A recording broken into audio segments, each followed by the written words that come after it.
welcome to this bookbinding tutorial. Over the course of the next few videos, I'm going to show you how to make a Coptic bound journal, such as this, and a long stitch journal, such as this. If you're interested in learning how to make covers for these books, I have video tutorials coming. In the meantime, I also have lots of custom covers available that I will link below. Now, while the sewing techniques are a little bit different between these two journals, the prep process is the same. So let's get started. For this part of the tutorial, you will need a book cradle, paper, an extra sheet of paper, and a bone folder and a pen. To get started, I'm going to take 4 sheets of paper and get them nice and lined up. I like to use my fingers to kind of create a little square to pinch the top and bottom corners together to make sure they're lined up as well. And then I'm going to start pressing that fold into the paper and pull my finger down. And then I'm going to take my bone folder and really press that fold into the pages. And now you've got a signature started. I'm going to continue the process until I have all of the pages folded and ready to go.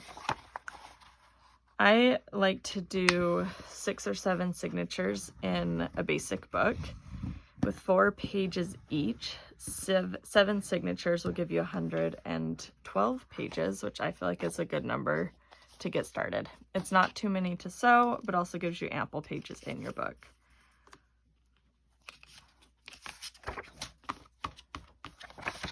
If you're interested in your own lined paper, I printed this and I have a link to the template so you can do the same.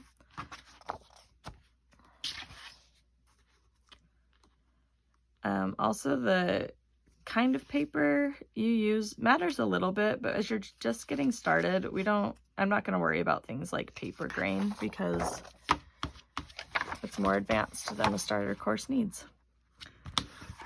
I'm using 8.5 by 11 copy paper because I've designed my books around that so that it's easy to find paper the right size. This paper is also a 24-pound weight. I feel like that's ideal for writing and keeping notes.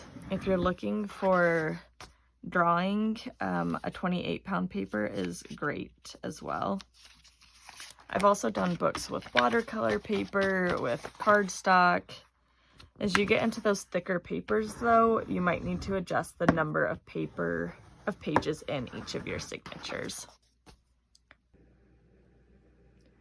Once your pages are all folded, you're ready to start punching holes in them.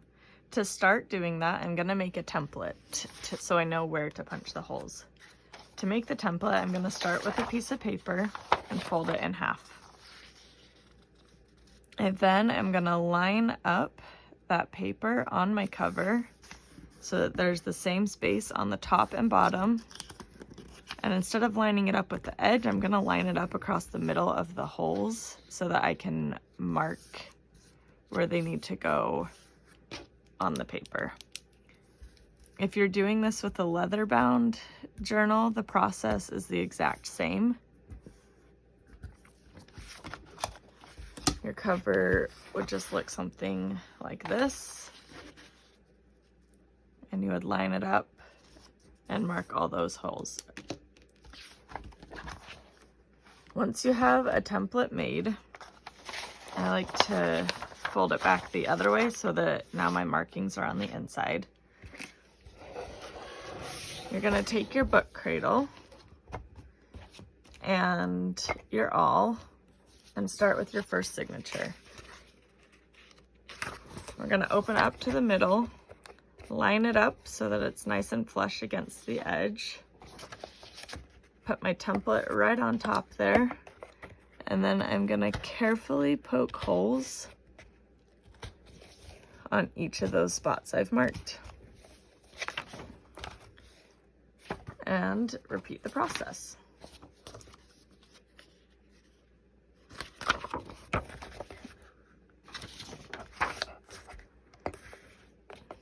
If you don't have an awl, you can just use a nail. It'll be a little bit harder to hold, but essentially does the same thing. If you don't have a book cradle, you can also get like a piece of foam or even a piece of cardboard, something that has a little bit of give that your awl can puncture into, and you can poke holes on that as well. I do prefer using the book cradle though, because it has a lip on it that allows me to easily line up all of my pages and my template, and prevents them from moving around too much. As I'm doing this, I'm being careful to make sure the top of my template stays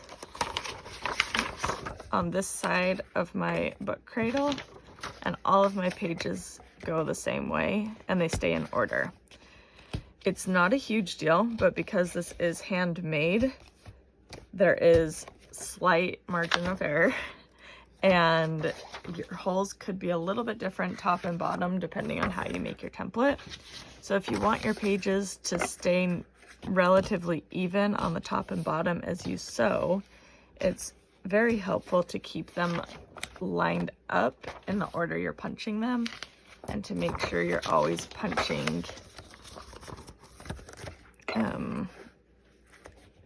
your holes in the same order.